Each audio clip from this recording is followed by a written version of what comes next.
నమో నారాయణాయ.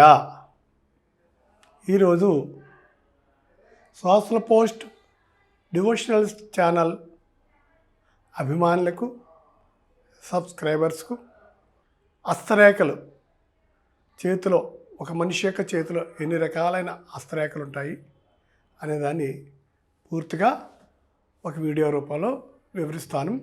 తర్వాత ఒక్కొక్క రేఖ గురించి ఒక్కొక్క ప్రోగ్రాం చేస్తాము. ఇంతకు ముందు హస్తాలు ఎన్ని రకాలు, ఏ రకం హస్తానికి గుణగణాలు ఎలా ఉంటాయి అనే దాని మీద ప్రోగ్రామ్స్ చేసాము. ఇప్పుడు రేఖల మీద పూర్తి అవగాహన ప్రేక్షకులందరికీ కల్పిస్తాను. ఎందుకంటే మా ఉద్దేశం ఏమిటంటే, మన తెలుగు రాష్ట్రాల్లో తెలుగు పిల్లలందరూ కూడా, విద్యార్థులు కావచ్చు, పెద్దలు కావచ్చు, ఎవరైనా కావచ్చు, హస్తరేఖల మీద మంచి అవగాహన ఉంటే వాళ్ళకి భవిష్యత్తులో ఏ దేశం వెళ్ళినా లేకపోతే ఏ రాష్ట్రానికి వెళ్ళినా మంచి వాల్యూ ఉంటుంది, మంచి పేరు ప్రతిష్టలు పొందగలుగుతారు. మన తెలుగు పిల్లలందరూ కూడా మంచి నాలెడ్జ్ సంపాదించాలని ఈ యొక్క హస్త సాముద్రికం అనేది భగవంతుడు మన భారతదేశానికి మాత్రమే ఇచ్చిన వరము. మన దేశం వచ్చి విదేశాలు చాలామంది నేర్చుకుని వెళ్ళి వాళ్ళకి ప్రముఖ జ్యోతిష్యులు కూడా అయ్యారు. కానీ మన పిల్లలు, మనవాళ్ళు దీని మీద పూర్తిగా అవగాహన లేదు. మేము పూర్తిగా అవగాహన కల్పించాలని ప్లానింగ్లో ఉన్నాము. అది పట్టణానికి, గ్రామానికి కూడా వెళ్ళి మేము ఉచితంగానే బోధనలు చేయాలనుకుంటున్నాము. దానిలో భాగంగా మీకు సోషల్ టీవీ ద్వారా మీకు అవగాహన కల్పిస్తున్నాను. చూడండి, ఒక మనిషి యొక్క హస్తం మీకు చూపిస్తున్నాను. ఒక మనిషి చేతిలో ఎన్ని రకాల రేఖలు ఉంటాయో మీకు వివరణిస్తాను. అంటే అందరికీ ఈ రేఖలు ఉంటాయని కాదు, కొందరికి ఉంటాయి, కొందరికి ఉండవు.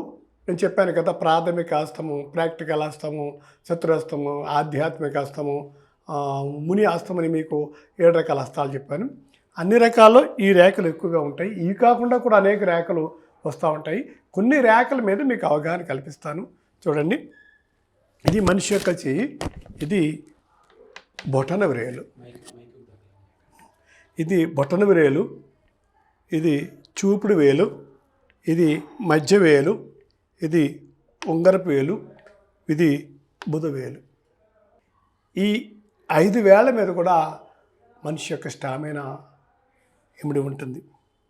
ఈ బొట్టల వేల మీదే మనిషికి పట్టుదల, గురుశక్తి, తర్వాత కార్యదీక్ష ఇవన్నీ ఏర్పడి ఉంటాయి. ఈ బొట్టల వేలు కనుక స్ట్రాంగ్గా ఉంటే విల్ పవర్ ఉందని, కార్యసిద్ధిని సాధిస్తాడని మనం చెప్పవచ్చు. ఈ బొట్టల వేలు కనుక మెత్తగా ఉండి వెనక్కి సైడ్ వంగితే అతనికి జాలి, దయ ఉంటుందని, తర్వాత కరుణా రసం ఉంటుందని చెప్పవచ్చు. కానీ బాగా బెండ్ అయితే అతను ఏ మాట మీద నిలబడ్డాన్ని, మాట నిలబెట్టుకోలేడని, అల్ప అవివేకి అని చెప్పవచ్చు.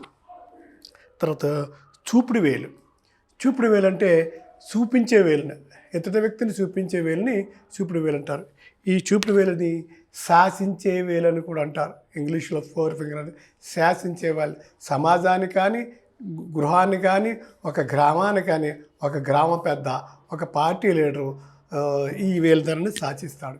ఉదాహరణకి మనకి డాక్టర్ బాబాసాహెబ్ అంబేద్కర్ చూసారా, చెయ్యి ఇలా పెడుతూ ఈ చూపుడు వేలుతోనే చూపిస్తాడు. అంటే ఆయన మన దేశాన్నే కాదు, ప్రపంచాన్ని కూడా శాసించాడని చెప్పవచ్చు. ఆయన యొక్క మేధాశక్తి చేత, తర్వాత కృషి వలన, పట్టుదల వలన ఈరోజు మనందరికి పూజనీయుడు అయ్యేంటి కారణం ఈయనకి 4 ఫింగర్, ఈ చూపుడు వేలుకున్న శక్తి అని నేను చెప్పగలుగుతాను. అలాగే మధ్య వేలు అంటే శనివేలు అంటారు, ఆధ్యాత్మిక వేలు అంటారు, తర్వాత కష్టపడే వేలు అంటారు. అన్ని వేల కంటే కూడా ఈ వేలు పొడవుగా ఉంటుంది. ఈ వేలు యొక్క ఆకారాన్ని బట్టి వాడి శక్తియుక్తులని, కష్టాన్ని, ఫలితాన్ని, పాపులారిటీని కూడా మనం ఆధ్యాత్మిక శక్తిని కూడా అంచనా వేయచ్చు. తర్వాత 4వ వేలు ఉంగర వేలు, అది కీర్తి ప్రతిష్ఠ వేలు, సూర్యుని వేలు అంటారు. దీని మీద మనిషికి ఎడ్యుకేషను, కీర్తి ప్రతిష్టలు, రాజకీయ పరిజ్ఞానము, రాజయోగము, శాస్త్ర పరిజ్ఞానము ఈ రేఖను బట్టి, ఈ వేలుని బట్టి చెప్పవచ్చు.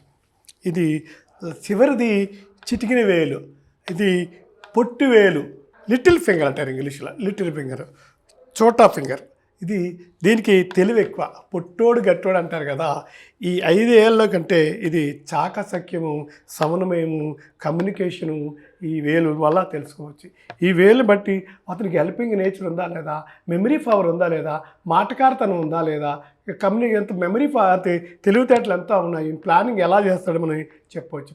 ఈ ఏళ్ళు బాగుంటే, ఈ బుధుడి యొక్క శక్తి మెర్క్యూరీ బాగుంటే కనుక ఒక మనిషి డాక్టర్ అవ్వాలన్నా, యాక్టర్ అవ్వాలన్నా, కాంట్రాక్టర్ అవ్వాలన్నా, డైరెక్టర్ అవ్వాలన్నా, ఇంజనీర్ అవ్వాలన్నా, పండిట్ అవ్వాలన్నా, జ్యోతిష శాస్త్రవేత్త అవ్వాలన్నా, వాస్తుశిల్పి కావాలన్నా, ఒక లీడర్ కావాలన్నా ఈ బుధుడి యొక్క కమ్యూనికేషన్ స్కిల్ లేకపోతే దీంట్లోనే రాణించలేరు.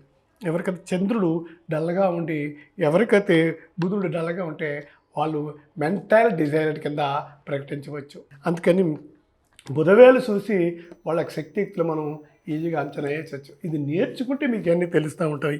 ఈ 5 వేలు, ఈ 5 వేల ఆధారంగా మనం 50% వాళ్ళ భవిష్యత్తు చెప్పచ్చు. ఓం నమో నారాయణ.